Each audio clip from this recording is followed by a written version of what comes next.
నమస్తే, welcome to Suman TV.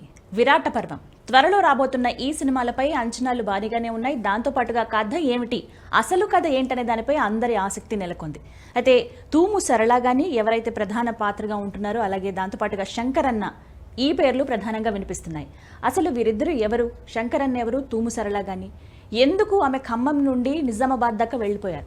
సిరినేపల్లి దగ్గర ఆమె ఎందుకు చంపబడ్డారు? వీటి గురించి మనకు తెలియచేయడానికి ప్రస్తుతం మనతో పాటున్నారు మాజీ మావోయిస్టు నేత జంపన్న అలియాస్ నరసింహారెడ్డి గారు. వారితో మాట్లాడదాం. నమస్కారం సార్.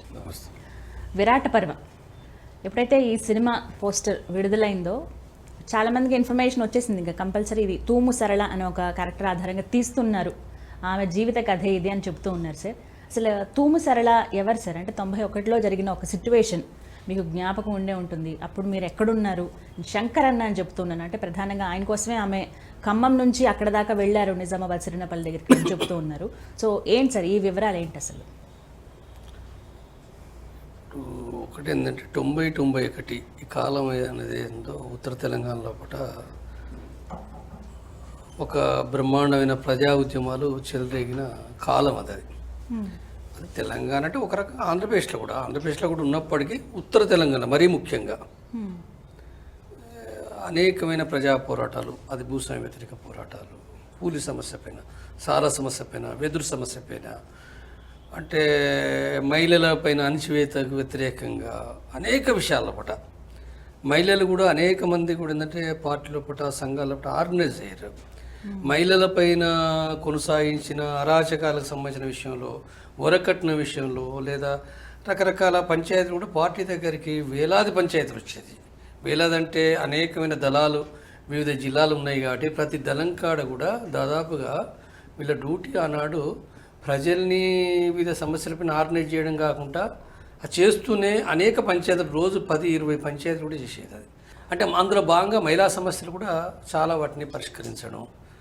అంటే ప్రజలు ఒక రకంగా మహిళలకు కొంత వ్యతిరేక భావజాలం కదా సొసైటీలో, కానీ అలాంటి దాన్ని ప్రజలను మెప్పించి, అంటే మహిళల పక్షపాతం ఉంటూనే మెప్పించి పరిష్కరించడం అనేది ఏందో అది చాలా అంటే పార్టీ మాత్రమే చేయగలిగింది. అది ఏ కోర్టులు ఏ చట్టాలు ఎవరు చేయలేని పని. పార్టీ నాయకత్వం ప్రజలకు విషయాలు అర్థం చేస్తూ అనేక సమస్యలు పరిష్కరిస్తున్న సందర్భం కూడా మహిళలు అనేక మంది రిక్రూట్కి వచ్చారు. పార్టీలప్పటికి 90లో దళాలకు వచ్చారు, సంఘాలకు వచ్చారు. కాబట్టి ఇదంతా కూడా ఏంటంటే ఆనాడు అంటే ఈ మీడియా లోపల కూడా బాగా ఎక్కడ ఏ ఘటన జరిగినా చాలా రాశారు. జిల్లా ఎడిషన్లో రాశారు, మెయిన్ పేపర్లు రాశారు, చాలా ప్రచారాలు అయినాయి. ఎక్కడి పోయినా ఏంటంటే అసలు ఒక రకంగా చెప్పాలంటే పోలీస్ ఆఫీసర్ల తమ కుటుంబ సమస్యలు పరిష్కరించడానికి కూడా ఏంటంటే పార్టీ దగ్గరికి వచ్చినాయండి. నా దగ్గర నేను కమాండ్ ఉన్నప్పుడు నా దగ్గర కూడా వచ్చారు. వరంగల్ నుంచి నా దగ్గరకు వచ్చినవి ఉన్నాయి. ఆనాడు వరంగల్ కలెక్టరు, ఒక రకంగా చెప్పాలంటే వరంగల్ కలెక్టరు జంపన్న కాడికి మోండి అని చెప్పి కూడా మాట్లాడింది ఉన్నది. స్వయంగా కలెక్టర్ చెప్పారు అట్లా అన్నాడు. అంటే సరే ఆయన ఏ రకంగా అన్నాడు ఏమో కానీ, అంటే వాస్తవంగా ఆనాడు ఎవరైనప్పుడు ఏ కోర్టులు పరిష్కరించని సమస్యలు పార్టీ పరిష్కరిస్తుంది, చేస్తుంది. కాబట్టి ఇదంతా ఒక రకంగా చెప్పాలంటే ఆనాడు పీపుల్స్ వార్ రాడికల్స్ అంటే ఒక హీరోలుగా మొత్తం ఆంధ్రప్రదేశ్ అది ఉన్నది. అది కాబట్టి అలాంటి సిచ్యువేషన్ లోపల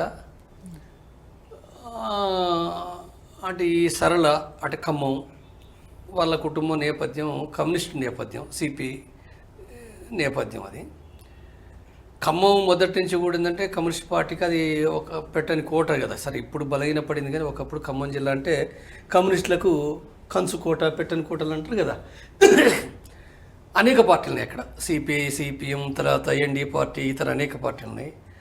అయితే ఒకనాడు ఈ పార్టీలు పోరాటాలు చేసినాయి, ప్రజలకు నాయకత్వం వహించినాయి, త్యాగాలు చేసిన చరిత్ర ఉన్నది. కానీ ఆ తర్వాత అదే ఖమ్మంలో పడ్డ కమ్యూనిస్ట్ పార్టీలు అంటే ఏవగింపు కూడా, అసహ్యం కూడా వచ్చిన స్థితి కూడా ఉన్నది. వాస్తవంగా పీపుల్స్ వారు అటు సైడ్ ఉన్న తక్కువ. ఎందుకనంటే ఏంటంటే వాళ్ళ విధానాల ఫలితంగా, పార్టీ కొద్దిగా డీజనరేషన్ అయిన ఫలితంగా, లేదా అవినీతి ఫలితంగా, లేదా కమ్మ క్యాస్ట్, ఒక రకంగా చెప్పాలంటే కమ్మ క్యాస్ట్ అంటే పేదోళ్ళు ఉన్నారు, కానీ కొంత బలిసిన ఇళ్ళ లోపల ఏంటంటే వాళ్ళ ఇంట్లో ఉంటూ కమ్యూనిస్ట్ పార్టీ. ఇప్పుడు కమ్యూనిస్టులు ఎందుకు వచ్చింది? ఎవరు దేని మూలంగా వచ్చింది? కమ్యూనిస్టులు అంటారు, తెచ్చుటోరు. బీజేపీలో బతాయిలు అంటారు, కమ్యూనిస్టులు అంటే కమ్మోళ్ళతోటి ఉన్న పార్టీగా, అంటే నాయకులు.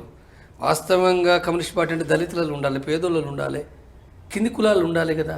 కానీ నాయకులు ఎప్పుడైతే ఈ కమ్మ వాళ్ళు అయినరో, కమ్మ వాళ్ళతో రాసుక పూసుకొని, కమ్మ వాళ్ళు ఉండొద్దని కాదు కానీ ఎక్కువగా ప్రాబల్యం అనేది ఇది వచ్చినప్పుడు ఇది వచ్చింది. ఇది ఎక్కడ ఖమ్మంలో, గుంటూరులో, విజయవాడలో బట ఇది జరిగిన చరిత్ర అది.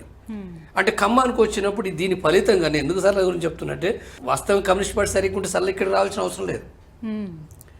సరళ కమ్యూనిస్ట్ పార్టీ అంటే కొంత అభిమానం ఉన్నది, ఉన్న స్థితిలో పట అక్కడ ఉన్న విషయాలు తనకు నచ్చక, అంటే పూర్తిగా మరి నచ్చకనే ఆమె పేపర్ వార్తల ప్రకారంగా నిజామాబాద్ పోయింది. నిజామాబాద్కు వచ్చింది. నిజామాబాద్కు వచ్చిన సందర్భంగా శంకరన్నకు తర్వాత సరళకు ఎలాంటి కూడా ఏ రకమైన సంబంధం అనేది లేదు. ఎందుకు లేదనంటే శంకరన్న ఓన్లీ నిజామాబాద్ సంబంధించిన నాయకుడు, నిజామాబాద్లో ఉంటూ రీజినల్ కమిటీ నాయకుడు తప్ప శంకరన్నకు ఈ ఖమ్మం ఏరియాతోటి కానీ వరంగల్ ఏరియాతోటి కానీ ఎలాంటి తను డైరెక్ట్గా ఉన్న సంబంధం ఏమీ లేదు. తను ఉంటే ఒక కమిటీ మీటింగ్లో వస్తాడు, ఎక్కడో జరిగిన మీటింగ్, ఎక్కడో పట్టణంలో పట్ట 2 రోజులు 3 రోజులు జరిగిన మీటింగ్లో ఉంటే పార్టిసిపేట్ చేసి వెళ్ళిపోయింది తప్ప ఖమ్మంతో ఆయనకి ఏ సంబంధం లేదు, ఏ రకమైనది లేదు. కాబట్టి ఇలాంటి స్థితిలో పట్ల పేపర్ వార్తలను బేస్ చేసుకొని, అంటే నిజామాబాద్ లోపల కూడా బ్రహ్మాండమైన పోరాటాలు చేశారు వాళ్ళు. నిజామాబాద్ శంకర్ ఆనాడు హరిభూషణ్, ఇంకా చాలామంది, శంకర్ భార్య ఉన్న మన జ్యోతి కానీ స్వామి అంటే ఇప్పుడు డీకేలో ఉన్నాడు ఆయన అక్కడ స్టేట్ కమిటీ మెంబర్గా ఉంటూ ఇప్పటికి పనిచేస్తుండు. కాబట్టి వీళ్ళందరూ అంటే ఇంకా ఇతర నాయకులు కూడా ఇంకా చాలామంది ఉన్నారు. ఒక ఉద్యమం నిజామాబాద్ అనేది ఏందో ఒక బ్రహ్మాండమైన ఉద్యమం చెలరేగిన ప్రాంతం అది. కానీ సార్ ఖమ్మంలో ఉండే సరళ గారికి ఎలా తెలిసింది ఇన్ని దాటుకుని ఆమె నిజామాబాద్ దాకా ఎందుకు వెళ్ళారు? కామారెడ్డి సిరినపల్లి ఏరియా నిరంతర పేపర్ల వార్తలు వచ్చేది. అక్కడ జరిగిన అంటే ప్రజా పోరాటాలకు సంబంధించినవి రకరకాలుగా ఏవైతున్నాయో చాలా వచ్చేది. కాబట్టి ఆమెకు ఎక్కువగా అంటే వరంగల్లో కూడా వచ్చినాయి, వరంగల్ అంతకంటే ఎక్కువ వచ్చినాయి. కానీ ఆమె దృష్టి అంటే ఇప్పుడు ఒక్కొక్కరు ఒక్కొక్క పేపర్ చూస్తారు, ఒక దానిపైన ప్రభావితం అవుతారు. ఇంకా ఆమె ఆ రకంగా ఆ వార్తలను బేస్ చేసుకొని ఏంటంటే ఆమె అక్కడికి వచ్చింది. పలాని ఊర్లో కూడా పోరాటాలు జరిగినాయి ఇదని వస్తుంటాయి కదా, కాబట్టి అక్కడికి వెళ్ళిపోయింది, డైరెక్ట్గా పోయిన తర్వాత అక్కడ అడిగితే ఆనాడు అన్ని గ్రామాల్లో పట పార్టీకి సంబంధించిన ప్రజా సంఘాలకు సంబంధించిన నాయకులు ఉన్నారు. ఎక్కడికి పోయినా నువ్వు ఎవరికైనా కాదు, ఊళ్ళో ఎవరికి గెలిచినా కదంటే పార్టీ కావాలంటే ప్రజా సంఘం కావాలంటే ప్రతి ఒక్కరు పార్టీతో సంబంధం ఉన్న వాళ్ళే, రైతులు కదా. దళం వస్తుందంటే ఊళ్ళో మీటింగ్ పెడుతుంది, అక్కడే తింటుంది, అందరు వస్తారు కదా. ఆనాడు అంటే వీడి శత్రువు కాబట్టి వీడు కలవద్దు వాడు కలవద్దు అనేది ఏం లేదు. భూస్వాములు అయితే పట్టణాలు పట్టిర్రు, ఇన్ఫార్మల్ అయితే వాళ్ళు ఎవరు ఉంటే క్లియర్ చేస్తారు. కాబట్టి దాదాపు ఏంటంటే అందరు ప్రజల ఇష్టలు. కాబట్టి అట్లా ఆమె అడిగినప్పుడు ఏంటంటే వాళ్ళు ఎవరు ఏంటంటే పార్టీలకు వస్తా నేను కమ్ము ఇదే విషయం చెప్పుకున్నప్పుడు కూడా ఏంటంటే వాళ్ళేమో నమ్మనప్పటికి కూడా ఏంటంటే ఆమె కావాలనే పార్టీలకు వస్తా నేను కంపల్సరీ అని చెప్పి అన్న తర్వాత వాళ్ళు కొంత సరే మరి ఉండు మాకైతే ఇప్పుడు కాంట్రాక్ట్ లేదు అంటే వాళ్ళ కాంట్రాక్ట్ కూడా ఉండదు కదా, వెంటనే ఉండదు కదా. పార్టీ ఎప్పుడో నెలకో 15 రోజులకో 20 రోజులకో ఎప్పుడో వస్తుంది. వాళ్ళందరి కాంట్రాక్ట్ లోపల ఉండి అంటే పార్టీ అంటే దళం అక్కడ కేంద్రం పెట్టుకుని ఆఫీస్ పెట్టుకుని ఉండదు కదా. అది ఏ గ్రామం పోతుంది ఏ ఏరియా పోతుంది అనేది ఎవరికి తెలియదు. అది చెప్పకుండా వెళ్ళిపోతుంది కదా. ఇప్పుడు ఊళ్ళో మీటింగ్ పెడుతుంది, చీకటి అయిన తర్వాత వెళ్ళిపోతుంది. ఎవరు వెళ్ళిపోతుందో వాళ్ళకేం తెలుసు. పోయి అడవిలో పడుకుంటారు, మళ్ళీ తెల్లారి మళ్ళీ ఇంకొకటి ప్లానింగ్ చేస్తారు. ఎవరికి పోతారో ఎవరికి తెలియదు కదా. అలా కమాండర్కు లేదా అలా కొద్దిమంది సభ్యులకు మాత్రమే రేపు ఎవరు పోతాం మర్నాడు ఎవరు పోతాం ఆ ప్రోగ్రాం ఉంటుంది. అది వాళ్ళు చాలా ప్రశ్నించారు. శంకరన్నతో పాటు ఇతర డీసీ మెంబర్లు ఉన్నారు, ఇతర కమాండర్స్ ఉన్నారు, సభ్యులు ఉన్నారు, మహిళలు కూడా ఉన్నారు. ఆ రోజు జ్యోతక్క చనిపోయినప్పటికీ ఇతర మహిళలు కూడా ఉన్నారు కొంతమంది. కాబట్టి ఆ సందర్భం గ్రామం 100 మంది ఒక్కరు కాదు 10-20 గ్రామాల ప్రజలు ఉన్నారు. ఏదో ఒకరిద్దరు ఇంట్రాగేషన్ చేసింది కాదు, 10-20 గ్రామాల ప్రజల మధ్యన ఇంట్రాగేషన్ చేశారు. ఆ ఇంట్రాగేషన్ లోపల ఏంటంటే ఆమె అంటే వీళ్ళ ప్రశ్నలకు కూడా ఏంటంటే ఆమె తడబడుతూ గందరగోళపడుతూ కూడా కొన్ని జవాబులు ఆమె ఇచ్చినాయి. మరింత అనుమానం పెంచే విధంగా ఆమె ఇచ్చిన జవాబులు ఉన్నాయి. అంటే రకరకాలుగా నువ్వు పోలీస్ ఏజెంట్ నువ్వు చక్కగా అంటే కొద్దిగా మాట్లాడే దాంట్లో కూడా కొంత విసిగిపోయి ఈమె చెప్పడం లేదన్నంత నువ్వు పోలీస్ ఏజెంట్ చక్కగా చెప్పు, నువ్వు ఈ ఆఫీస్ నుంచి వచ్చినావు కదా, ఆఫీస్ నుంచి ఎందుకు అబద్ధాలు ఇట్లా మాట్లాడినప్పుడు కూడా ఆమె కొంత గందరగోళపడి కూడా ఏంటంటే రాంగ్ ఆన్సర్స్ కూడా ఇచ్చింది ఉన్నది.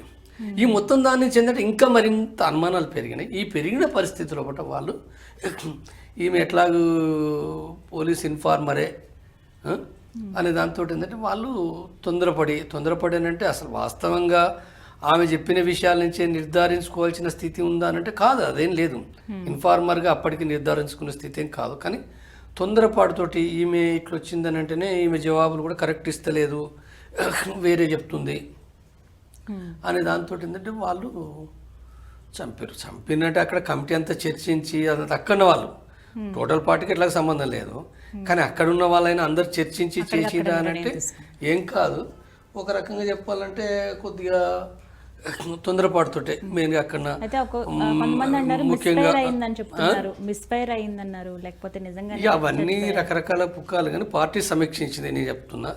అవన్నీ పార్టీ సమీక్షించింది. శంకర్ అన్న ఒప్పుకున్నది కూడా ఆయన తప్పని కూడా ఆయనే దానికి నాయకత్వం వహించింది కాబట్టి తన తప్పును ఒప్పుకున్నాడు కాబట్టి పార్టీ సమీక్షించింది. తప్పే మనం చంపడం, మనం అనుమానించి చంపినాం అనేది తప్ప ఇక మిస్ఫైర్ అయిందా లేదా అని మిస్ఫైర్ అని చెప్పడానికి కూడా దానికి అది బేస్లెస్ విషయం. కాబట్టి పార్టీ సమీక్షించిన విషయం అది మనం అనుమానించి చంపినాము. అనుమానించడం అనేది ఓవర్గా అనుమానించడానికి కావాల్సిన విషయాలు కొన్ని ఉన్నాయి.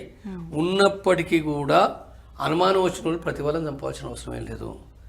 క్లియర్ నిర్ధారణ అయితే ఖచ్చితంగా వాళ్ళు ఇన్ఫార్మరే, ఖచ్చితంగా ఇంటెలిజెంటే అని అనుకుంటే తప్ప మనం ఏదో అనుమానంతో చంపినామంటే ఎట్లా? అనుమానాలు ఎన్నో వస్తాయి మనకు క్లియర్గా. కొన్ని విషయాలు వెంటనే కావాలి, కొన్ని కాలక్రమాలు కావాల్సి వస్తుంది, టైం తీసుకోవాల్సి వస్తుంది. అంటే ఆ రిపోర్ట్స్ క్లియర్ కాకముందుకే చంపే రైట్ లేదు కదా మనకు. మనం ఎవరిని పడితే వాళ్ళని చంపం కదా. మనం ఒక వర్గశత్రువును చంపడం ఒక సందర్భంగా అణచివేతకు వ్యతిరేకంగా చంపడం వేరు. కానీ ప్రజల్లో భాగస్తులను మనం ఎవరిపైన కూడా వాళ్ళకి అన్యాయం జరిగితే మనం మాట్లాడటం ప్రతిఘటిష్టం. మరి మనం ఈ రకంగా వస్తే ఏంటంటే మనం చేయవద్దు కదా. మనం అయితే వాస్తవంగా చెప్పారు సార్, అంటే తీవ్రంగా చిత్రహింసలు పెట్టి మరీ చంపేశారు తనని అని చెప్పారు సార్. చిత్రహింసలు అనేది కాబట్టి కాల్పులు చేశారు. కాల్చేరు. ఇప్పుడు మీరు ఒకటి చెప్తున్నారు మిస్ఫైర్ అన్నట్టు చూడు. ఒకటే ఫస్ట్ రౌండ్ పట్టి చనిపోయింది. ఇక తర్వాత చిత్రహింసలు అనేది ఏం లేదు. చిత్రహింసలు అంటే సరే కొంత సరే ఉన్నప్పటికీ మెయిన్గా మాత్రం కాల్పులే. ఇక చిత్రహింసలు అంటే ఏదో రకంగా మాటలు ఏదో రకంగా పేపర్లో సెపరేట్ గా కాలంలో వచ్చి మానభంగం చేశారని హింసలు మానభంగం చిత్రం అంటే ఇప్పుడు అది చేయడానికి పార్టీలు కూడా మానభంగం చేయడం అనేది అది జరగని పని. పార్టీలు కనుక జరిగితే పార్టీలు కూడా మొత్తం అక్కడ వాళ్ళు అందరిని తీసేస్తారు. పార్టీలు మానభంగం చేయడం అంటే మామూలు విషయం కాదు. అది పార్టీ మానభంగం చేసింది ఇంకా కమ్యూనిస్ట్ పార్టీ అది కాదు. అది ఏం కమ్యూనిస్ట్ పార్టీ? అది అరాచక పార్టీ, దొంగల పార్టీ అవుతుంది. అది తప్ప ఇంకోటి ఏం కాదు. అది నాయకులే కాదు, సాధారణ సభ్యులు కూడా ఎవరు సహించరు. ఏ ప్రజలు సహించరు. ప్రజలు ఇంకో దగ్గరికి వస్తాడా? నువ్వు మానభంగం చేస్తే వేలాది ప్రజలు నువ్వు మానభంగం చేసిన తర్వాత నీ దగ్గరికి ఎవరు వస్తారు? ఎందుకు వస్తారు? ఏ మహిళలు వస్తారు? ఏ పురుషులు వస్తారు? సహిస్తారా? కాబట్టి ఇది ప్రచారం అంతా కూడిందంటే ఆనాడు పోలీసులు చేసిన ప్రచారం అంటే కూడిందంటే అది కొద్దిగా చేసారు తప్ప అది పెద్దగా ఆనాడు వాళ్ళ ప్రచారం కూడా ఎవరు దాన్ని స్వీకరించలేదు, ఏ మీడియా స్వీకరించలేదు. చంపడం అనేది తప్పది. చంపడం అనేది మనం తొందరపాటుతోటి చాలా తొందరపాటు అంటే కూడా ఒక రకంగా చాలా సీరియస్ తప్పు కూడా అది పార్టీ కూడా చాలా ఆ తప్పు జరిగిందని సీరియస్గానే శంకరన్నను కూడా మందలించింది. తప్పుడు పద్ధతి ఈ పద్ధతి తొందరపడి మనం చేయాల్సింది కాదన్నది సమీక్షించింది. వెంటనే పార్టీ స్టేట్మెంట్ వెంటనే 2-3 రోజుల తర్వాత పార్టీ స్టేట్మెంట్ కూడా వెంటనే ఇచ్చేసింది. మా ఈ తప్పు చేయాల్సింది కాదన్నది. కాబట్టి అది జరిగిన సంఘటన అది. ఇక తర్వాత దాంట్లో కూడా అలాంటి ప్రేమ లేదు, గీమ లేదు, ఏ విషయాలు కూడా ఏమీ లేవాయి. అయితే ఇప్పుడు సినిమా రిలీజ్ అవ్వబోతోంది. అందులో కథాంశం ఏ విధంగా ఉంది అనేది రిలీజ్ అయ్యాక తెలుస్తుంది. ఏ విధంగా తీశారు అసలు, అంటే వాస్తవమా లేకపోతే కల్పితమా, అంటే సినిమా ప్రకారంగా తీశారా అనేది ఇంకా చూడాల్సి ఉంది సార్. ఎలా ఉంటుంది అప్పుడు మీ ఒపీనియన్ ఏంటో మళ్ళీ ఒకసారి మాకు తెలియజేయండి దాంట్లో. Right, thank you so much sir. నమస్తే. చూసారు కదా, ఇది వాళ్ళ వీడియో. ఈ వీడియో కనుక మీకు నచ్చినట్లయితే లైక్ చేయండి, షేర్ చేయండి, కామెంట్ చేయండి, మా ఛానల్ని సబ్స్క్రైబ్ చేసుకోండి.